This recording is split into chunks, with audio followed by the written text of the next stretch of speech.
Commander sat in his chair and looked at the report on his screen. Another planet, another easy conquest. He had done this many times before. The planet was called Earth, and the creatures living there called themselves humans.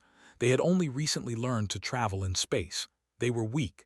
They were primitive. They would fall like all the others. He pressed a button and sent the report to the Galactic Council. Within hours, they approved the invasion. It was just paperwork to them, just another resource-rich planet to add to the empire. No one on the council even asked questions. Why would they? They had conquered over 200 worlds. Not once had they failed. On Earth, it was a beautiful summer morning. Children played in parks. People went to work. Families ate breakfast together. No one knew that thousands of alien warships were approaching their planet. No one knew that in a few hours their world would burn. Emma Cole was a captain in the military. She was training with her battalion in a large field when the sky changed color. At first, she thought it was a strange cloud. Then she saw the ships, hundreds of them, thousands of them. They covered the sky like a dark blanket. The first blast hit a city 300 miles away. Emma saw the flash of light. Then she felt the ground shake. Her radio exploded with voices, screaming, crying, commanders shouting orders that made no sense. How do you fight something from the stars? The second blast was closer. Emma watched in horror as a beam of light came down from the sky and erased an entire mountain. Just like that. Gone. Nothing but smoke and fire. Run, she screamed at her soldiers. Get to cover. They ran, but there was no cover, not from this. The alien ships moved across the sky and destroyed everything below them. Cities turned to ash. Military bases vanished. In the first hour, 50 million people died. In a research building on the other side of the country, Dr. David Park was working on a new energy project. He was a brilliant man who had spent his whole life studying science. When the alarm started, he did not understand. When he looked out the window and saw the alien ships, his mind went blank. "We need to go," his assistant said, pulling his arm. "Now." David grabbed his laptop and a bag of equipment. He ran outside just as a blast hit his building. The force threw him forward. He hit the ground hard. When he looked back, his laboratory was gone. 20 years of work, all his friends and colleagues, gone in a second. He lay there in the dirt and watched the sky burn, and something changed inside him. The fear became something else, something harder, something colder. Across the world, the story was the same. The ground forces landed in every major country. They expected the humans to surrender. Every other species had surrendered. When you face an enemy you cannot defeat, you give up. That is what intelligent creatures do. But humans were different. General Jake Miller was deep underground in a military bunker when the invasion began. He was an old soldier with gray hair and tired eyes. He had fought in many wars. He had seen death many times, but he had never seen anything like this. Reports came in from everywhere. New York destroyed, London burning, Tokyo gone, Beijing silent. The death count rose so fast that the computers could not keep up. 800 million dead in the first 3 days. His advisors told him the truth. They could not win. The aliens had better weapons, better ships, better everything. The smart thing to do was surrender, save whoever was left, accept defeat. Jake Miller listened to them. He understood their logic, and then he said no. "Get me a connection to every radio, every television, every phone that still works," he said. "I want every human being to hear what I am about to say." His staff worked for hours. They patched together a network from the broken pieces of their world. And when it was ready, Jake Miller spoke. "My name is General Jake Miller," he said. His voice was calm and steady. "I am speaking to every person who can hear me. I know you are afraid. I know you have lost people you love. I know it seems like there is no hope, but I am asking you to listen to me." He paused. Around the world, in ruined cities and burning forests and crowded shelters, people stopped and listened. "These creatures came to our home," Jake continued. "They killed our families, they destroyed our cities, and now they expect us to kneel. They expect us to surrender. They think we are weak because we are small. They think we will break because we are afraid." His voice grew harder. "They are wrong. We are human beings. We do not kneel. We do not break. We do not surrender. Not today, not ever." In her hiding spot in a destroyed building, Emma Cole heard the message. She had lost her entire battalion. She had burns on her arms and blood on her face. She should have been broken. But when she heard those words, she felt something wake up inside her. "They want our surrender," Jake Miller said. "Give them our answer." Emma picked up her weapon. Around her, other survivors did the same. They did not know how they would win. They did not know if they could win, but they knew one thing: they would fight. Far above Earth, Commander received reports from his ground forces. The invasion was going well. Resistance was minimal. A few scattered attacks, nothing serious. He sent a message to the Galactic Council. Earth annexation proceeding normally. Expect full control within 30 days. He did not know that in basements and caves and ruined buildings across the planet, humans were gathering. He did not know that they were sharing weapons and making plans. He did not know that they were not afraid to die. He did not know that he had just made the biggest mistake in galactic history. In the Galactic Council chambers, High Counselor Red's report and smiled. Another successful conquest. Another planet added to their records. He filed the report and moved on to other business. None of them understood what they had done. None of them knew what humans were capable of, but they would learn. The whole galaxy would learn. 6 months had passed since the invasion. The Empire controlled every major city on Earth. Their flags flew over the ruins of human civilization. Their soldiers walked the streets without fear. They had won. At least, that is what they believed.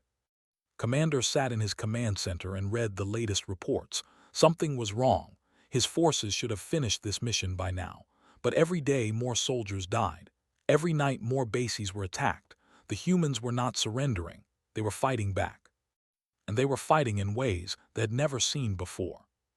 Emma Cole moved through the darkness like a ghost. She led a team of 12 fighters. They had been soldiers, teachers, doctors, and farmers before the invasion. Now they were killers. They had learned to move without sound. They had learned to strike without warning. They had learned to show no mercy. Tonight, their target was a supply convoy, 20 vehicles carrying weapons and food to an enemy base. Emma watched them approach through her night vision goggles. She raised her hand and gave the signal. The first explosion destroyed the lead vehicle. The second destroyed the last one. The convoy was trapped. Emma's team opened fire from all directions. The soldiers tried to fight back, but they could not see their enemy. They could only hear the gunshots and the screams of their dying friends. When it was over, Emma walked among the bodies. She took their weapons, their armor, and their communication devices. Then she ordered her team to arrange the bodies in a specific way. A warning, a message to any who found them. "We are not afraid of you. We are coming for all of you." Across the planet, similar attacks happen every day. Humans used bombs hidden in buildings. They used poison in water supplies. They used traps on roads and in forests. They attacked during the day and during the night. They attacked alone and in groups. They never stopped. Tom Hayes was a sergeant who had lost everything in the first week of the invasion. His wife, his daughter, his home, his friends. He had nothing left except his anger, and his anger was endless. He operated alone in the ruins of a city that used to be his home. He knew every street, every building, every hiding spot. The soldiers learned to fear that city. Patrols went in and never came out. Vehicles exploded without warning. Officers were found dead in their beds. They called him the Ghost. They did not know his name. They did not know his face. They only knew that he was out there hunting them, and they were right to be afraid. In a hidden laboratory deep underground, Dr. David Park worked day and night. After escaping the invasion, he had joined the resistance. They gave him captured alien technology and asked him to understand it, to find its weaknesses, to turn it against the enemy. For months, he studied the shield generators. These devices protected alien ships from human weapons. Bullets bounced off them. Missiles exploded harmlessly against them. They seemed impossible to break. But David Park did not believe in impossible. He believed in science, and science always had answers. One night he found it, a small flaw in the shield design, a specific frequency of energy that could pass through. It was not easy to create. It required new weapons, new technology, but it was possible. He ran to General Jake Miller's bunker with the news. "I can kill their ships," he said, his eyes bright with excitement. "Give me resources and time. I can give you weapons they cannot stop." Jake Miller looked at the data. He did not smile. He had forgotten how to smile, but he nodded. "You will have everything you need." The Galactic Council began receiving strange reports from Earth. Commander asked for more soldiers, then more weapons, then more ships. Each request was larger than the last. Each report was more confusing. Observer Myra was sent to investigate. She was a historian whose job was to document the conquest of new worlds. She had seen many invasions before. She expected Earth to be no different. She was wrong. When she arrived, she asked to interview captured soldiers. What she heard shocked her. These were trained warriors who had conquered dozens of planets, but when they spoke about humans, their voices shook. "They do not stop," one soldier told her. "We kill 10 and 20 more appear. We destroy their homes and they attack us from the ashes. We capture them and they laugh at us. They laugh while they die." Another soldier was worse. He sat in the corner of his cell and rocked back and forth. His eyes were empty. "They are not animals," he whispered. "Animals run when they are hurt. These creatures, they run toward death. They smile when they hurt us. They are something else, something wrong." Myra watched video recordings of human attacks. She saw fighters charge into certain death just to kill one more enemy. She saw wounded humans crawling toward soldiers with grenades in their hands. She saw a human child throw a bottle of fire at an armored vehicle. This was not normal behavior. Every other conquered species had surrendered when they saw they could not win. Survival was the most basic instinct, but humans seemed to have a different instinct. An instinct that said death was acceptable if it meant hurting your enemy. Commander tried to stop the resistance with brutal force. He ordered entire cities destroyed as punishment for attacks. He executed prisoners in public. He burned forests and poisoned rivers. It only made things worse. For every human he killed, 2 more joined the resistance. For every cruel act, humans became more determined. They were not fighting for victory anymore. They were fighting for revenge. And revenge is a hunger that cannot be satisfied.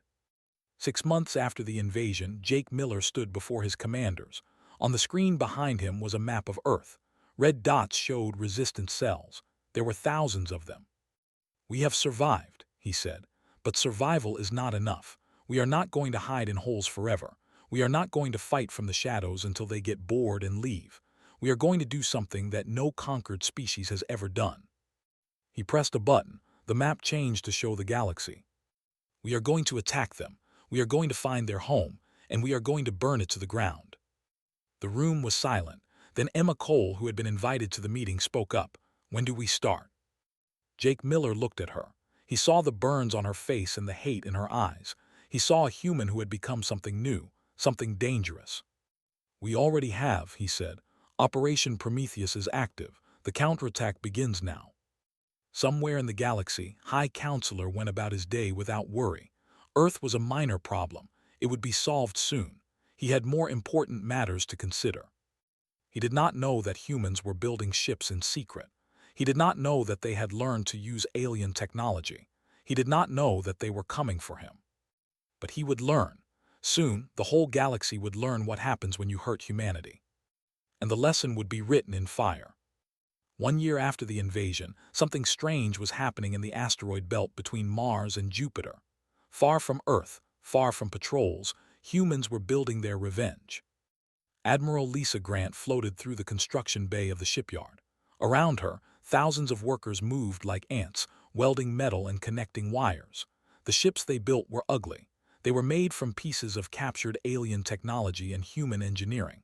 They did not look like proper warships. They looked like monsters made of scrap metal. "Beautiful, are they not?" said Dr. David Park. He floated beside her, watching the work. Lisa Grant laughed. It was a hard sound without joy. "They look like they will fall apart the moment we start the engines." "They might," David admitted. "But before they fall apart, they will destroy anything in their path. I made sure of that." The ships carried new weapons. David Park had spent months creating them. The Prometheus warheads, he called them. They could pass through shields like light through glass. They could destroy a warship with a single hit. They were the most terrible weapons ever made by human hands. And they were making hundreds of them. On Earth, the war continued, but it was different now. The resistance was not just surviving, it was preparing. Every attack had a purpose. Every mission gathered information or captured resources. Emma Cole led the most dangerous missions. Her team had become legends. They called them demons. They were not wrong. Tonight, Emma had the biggest mission of her life. Her target was a command ship that had landed in what used to be Paris. The ship contained navigation data, star maps, the location of the. General Jake Miller had been clear. "We need that ship," he had said. "Without those maps we are blind. We cannot strike back if we do not know where to strike."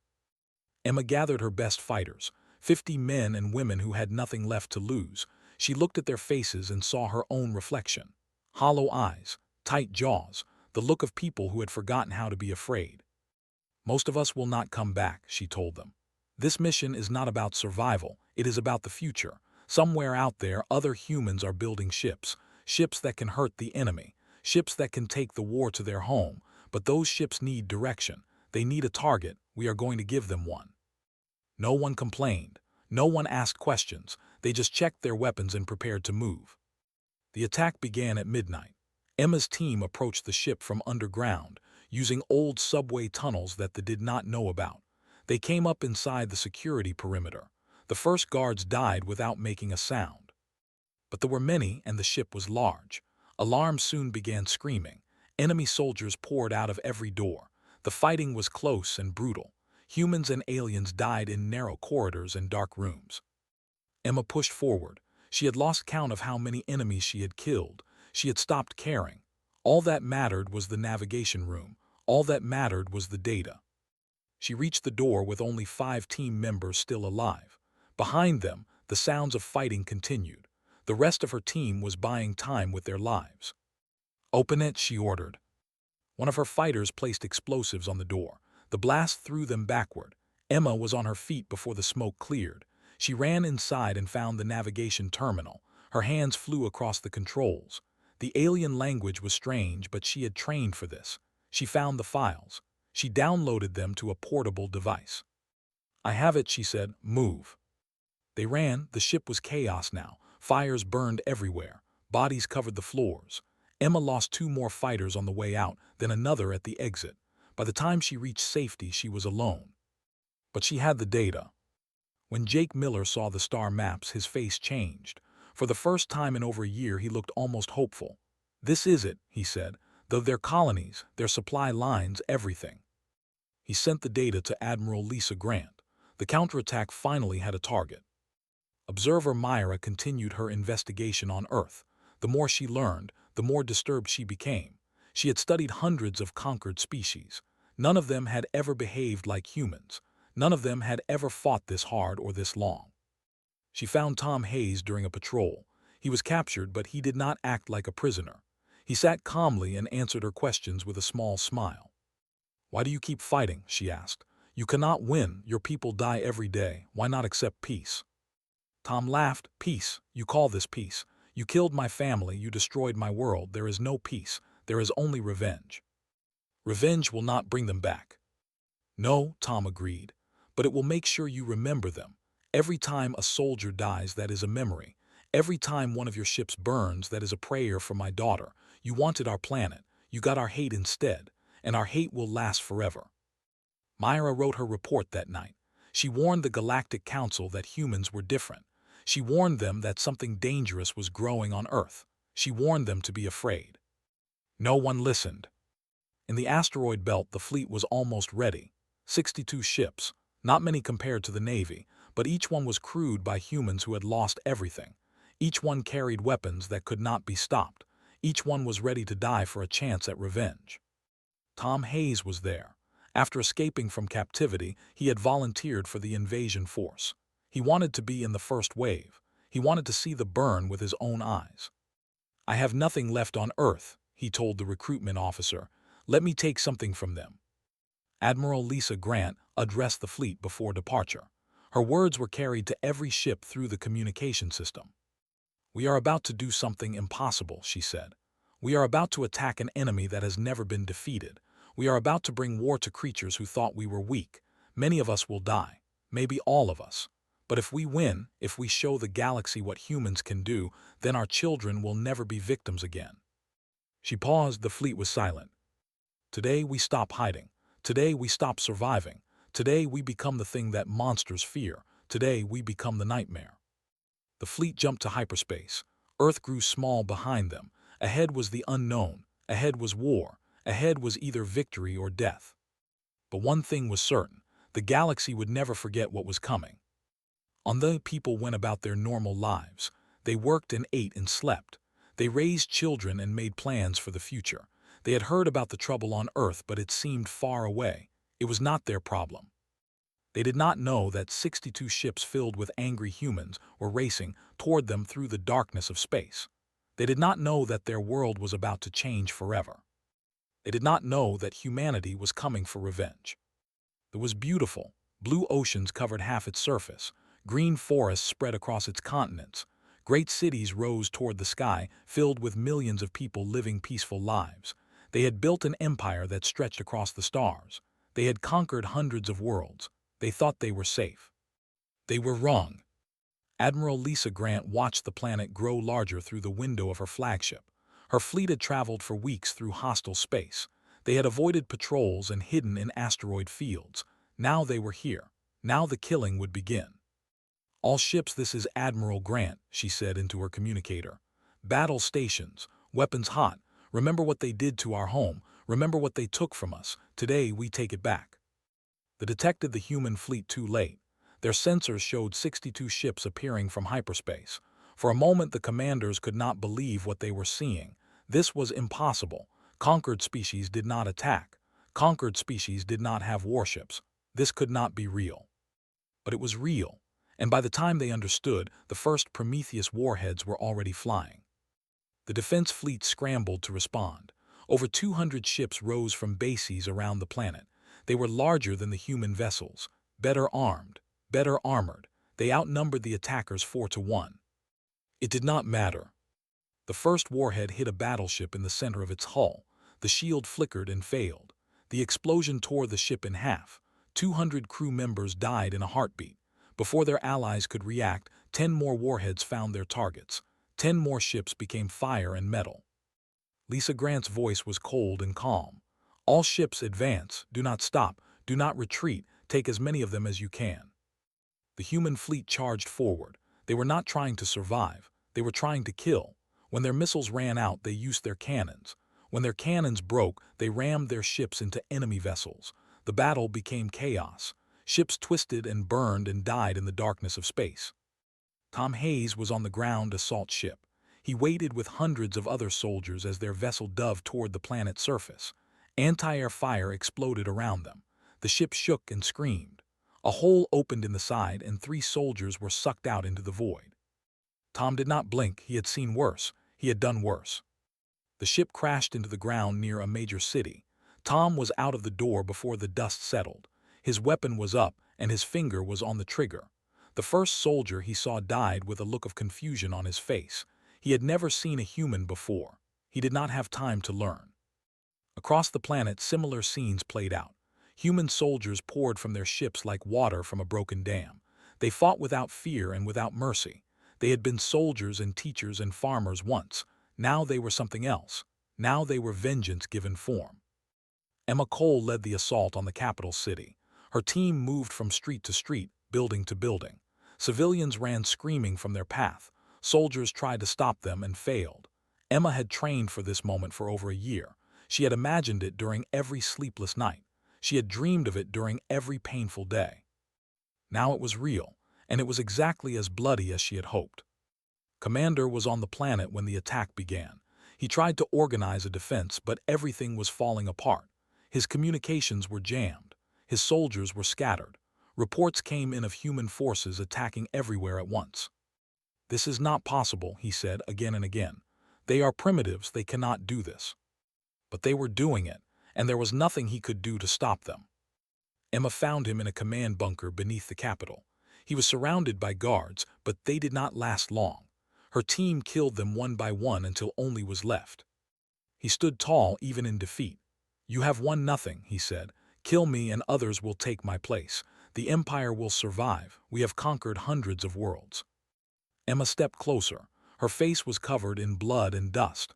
Her eyes were empty of everything except hate. "You came to our home," she said. "You killed our children, you burned our cities, and then you expected us to give up." She raised her weapon. "We do not give up, we do not forget, we do not forgive." The shot echoed through the bunker. Commander fell. The war that he had started so carelessly was ending in his blood. General Jake Miller watched the battle from Earth. Video feeds showed him the destruction on the cities burning, ships falling from the sky, alien bodies in the streets. He had ordered this. He had planned this. He had told his people to show no mercy, and they had listened.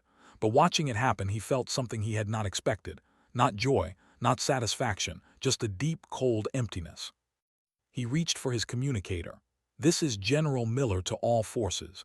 Your objective is to destroy military targets, infrastructure, command centers. Make them understand that they cannot hurt us without consequences." A pause, then a reply. "General, what about civilian areas? Some of our teams are entering population centers." Jake closed his eyes. He thought about the 800 million humans who had died in the first invasion. He thought about the families erased, the cities destroyed, the children who never got to grow up. "Leave the civilians alone," he said finally. "We are not them. We are not monsters." But even as he said it, he wondered if it was true. He wondered if there was any way to do what they were doing without becoming the thing they hated. Dr. David Park watched from orbit. His weapons were working perfectly. Every warhead found its target. Every explosion killed dozens of enemies. He had created these tools of death. He was responsible for every life they took. He should have felt proud. He should have felt victorious. Instead, he felt sick. "What have we become?" he whispered to himself. No one answered. The battle lasted 3 weeks. The empire, which had taken thousands of years to build, fell in less than a month. Their fleet was destroyed. Their military was shattered. There was by fire and blood. Tom Hayes stood in the ruins of the Senate building. In his hand was a tattered flag. It was dirty and torn, but the colors were still visible. Blue and white, the flag of Earth. He planted it in the rubble. Around him, other soldiers gathered. They were tired and wounded and covered in ash, but they were alive, and they had won. "This is for my daughter," Tom said quietly. "This is for everyone we lost." General Jake Miller broadcast a message to the Galactic Council. His words reached every world, every station, every ship in known space. "You called us primitive," he said. "You authorized our destruction. You thought we were weak because we were small, because we were young, because we had not yet learned to travel between stars." He paused. Behind him, video showed the burning. "Look at what we have done. Look at what we can do. We did not want this war, but you brought it to us. You hurt us in ways that cannot be forgiven, and now you know the truth." His voice grew harder. "We are not prey. We are not victims. We are human beings, and if you ever threaten us again, we will do to you what we have done to the. We will find your homes. We will break your armies. We will burn your worlds." He leaned forward. "This is your only warning. Do not make us come for you." The message ended. Across the galaxy, billions of aliens watched in silence. They had just witnessed the impossible. A conquered species had risen up and destroyed its conquerors. Nothing like this had ever happened before. And suddenly, every species in the galaxy understood something new. Humans were not weak. Humans were not primitive. Humans were something far more dangerous. Humans were survivors. And now the galaxy knew what happened when you tried to kill them. The Galactic Council chamber was silent. 200 representatives from across the galaxy sat in their seats and stared at empty air. The screens around them showed images they could not forget. The burning, human soldiers marching through alien cities, ships falling from the sky like broken birds. High Counselor had not moved in hours. His hands trembled. His face was pale. He had been the one who approved the invasion of Earth. He had signed the document without even reading it. Just another routine conquest, he had thought. Just another primitive species to add to the records. Now the Empire was gone. Their cities were ash. Their fleet was debris floating in space. And the creatures responsible were sending ships toward the Council's home station. "What do we do?" asked a delegate from the Confederation. His voice was high with fear. "They destroyed thee in 3 weeks, though they had the strongest military in the galaxy." "We combine our fleets," another delegate said. "Every species, every ship, we stop them before they spread further." "And then what?" finally spoke. His voice was tired. "We saw their attacks. They do not fear death. They welcome it. You saw the recordings. Human pilots flew their ships into our vessels when their weapons failed. Human soldiers charged into certain death just to kill one more enemy. How do you fight something that does not want to survive?" No one had an answer. Ambassador Kell rose from his seat. He was from a species that had stayed neutral in galactic politics for centuries. He had warned the Council about invading Earth. No one had listened. "I told you," he said. The words were quiet but carried through the chamber. "I studied humans. I watched their history. I saw what they did to each other before they even knew the stars existed. Wars that killed millions. Weapons that poisoned entire lands. They are a species that learned to fight before they learned to think." He walked toward the center of the chamber. "And you attacked their home. You killed their children. You burned their cities. Did you think they would simply accept this? Did you think they would kneel like the others?" "We did not know," said weakly. "Every other species surrendered when faced with superior force. It is the logical response." "Logic," Kel repeated. "Yes, logic. Humans have logic, but they have something else too, something we do not understand, something that makes them willing to die just to hurt their enemy. You did not conquer a planet. You woke up a monster, and now that monster is coming for us." The chamber doors opened. Every representative turned to look. Admiral Lisa Grant walked in first. Behind her came General Jake Miller, Emma Cole, and a group of human soldiers. They wore simple uniforms. They carried no weapons, but every alien in the room flinched at their approach. Emma Cole looked around the chamber. She saw the fear in their eyes, the same fear that soldiers had shown in the last moments of their lives. She felt no satisfaction, only emptiness. Jake Miller stepped forward to address the council. He was an old man now. The war had aged him decades, but his voice was still strong. "You know why we are here," he said. "You know what we have done, and you know what we can do again if we must." High Counselor stood slowly. We recognize your victory. We are prepared to discuss terms." "Terms," Jake repeated. "Yes, let us discuss terms." He activated a display screen. Numbers and maps appeared. 800 million humans died in the first 3 days of your invasion. Our cities are rubble. Our forests are ash. Our oceans are poisoned. Generations of art and history and culture were erased in hours. He turned to face the council directly. "This is what we want. Full recognition of Earth as a sovereign world. Full recognition of humans as a spacefaring species. Reparations for the damage done to our planet, and a seat on this council." "And if we refuse?" a delegate asked. Emma Cole spoke for the first time. "Then we will visit your worlds next. We know where they are. We know how to reach them. And we have learned that your shields cannot stop our weapons." She smiled. It was not a pleasant smile. "Choose wisely." The vote was unanimous. Every species in the galaxy agreed to humanity's terms. They had no choice. They had seen what happened to those who opposed the humans. They did not want to share this fate. Observer Myra stood in the corner of the chamber, recording everything. She had spent over a year studying humans. She had interviewed their prisoners and watched their battles. She thought she understood them. But watching Jake Miller accept the council's surrender, she realized she had been wrong. She did not understand humans at all. She did not think anyone could. After the meeting, she requested a private moment with General Miller. He agreed. "You won," she said. "You destroyed an empire and terrified a galaxy. Was it worth it?" Jake was quiet for a long time. "Worth it? No, nothing is worth what we lost. Nothing is worth what we became." He looked at his hands. "I ordered attacks that killed millions. I turned farmers and teachers into killers. I asked people to give up their humanity to save our species." "Then why?" Myra asked. "Why do this?" "Because the alternative was extinction." Jake met her eyes. "Your people see us as monsters now. Maybe we are, but we are alive. Our children will grow up free, and no one will ever dare attack us again." Tom Hayes returned to Earth after the war. He had been offered medals and promotions, but he refused them all. He just wanted to go home, or what was left of it. He found the place where his house had been. There was nothing there now, just empty ground and scattered stones. He sat in the dirt and looked at the sky. For the first time in 2 years, he cried. A child approached him, a small girl who lived in a nearby shelter. "Why are you sad?" she asked. "We won, right?" Tom wiped his eyes. "Yes, we won." "Then why are you crying?" He thought about his daughter. She would have been this girl's age if she had lived. "Because winning is not always happy," he said. "Sometimes winning just means you are still here, and the people you love are not." The girl did not understand. She was too young. Maybe she never would understand. Maybe that was a good thing. Dr. David Park returned to his laboratory. It was being rebuilt now, along with so much else on Earth. He had been asked to continue his weapons research, to make humans even stronger, even more deadly. He refused. I have given you enough tools for death, he told the government. Find someone else. Instead, he turned his attention to healing, medical technology, food production, things that would help rebuild their broken world. He hoped it would be enough to balance the things he had created. He knew it probably would not.